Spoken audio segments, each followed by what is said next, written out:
Have you heard the one about Thomas Jefferson and the Louisiana Territory?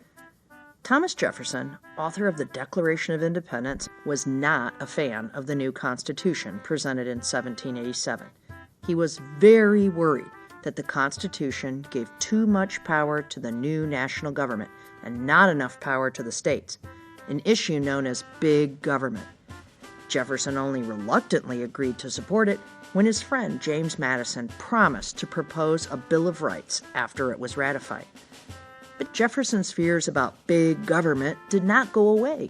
For example, Secretary of the Treasury Alexander Hamilton proposed a national bank in 1790, and Jefferson knew there was no provision in the Constitution to permit such a thing. Hamilton claimed some sort of implied powers mumbo-jumbo. Sure, it wasn't written in the Constitution, but the Constitution implied that it could be done. But Jefferson wasn't buying it. Nonetheless, the bank was established by Hamilton and President Washington. When Jefferson was sworn in as president in 1801, he pledged to reduce the size and scope of the national government.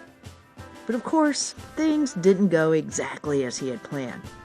Spain secretly transferred the Louisiana Territory to France right beneath Jefferson's nose. When Congress found out, they quickly began discussions with France to buy a piece of the territory along the Mississippi River for about $2 million. But there was one little problem.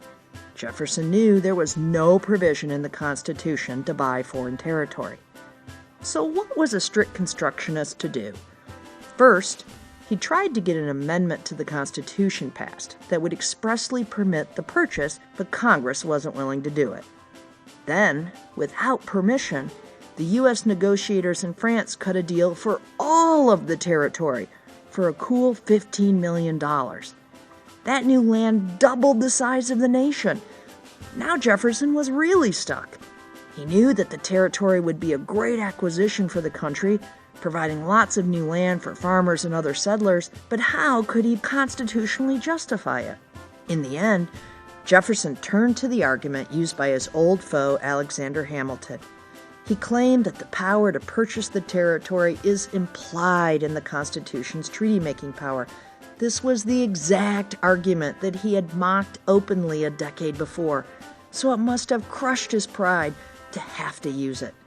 But more importantly, he may have committed the biggest big government play ever.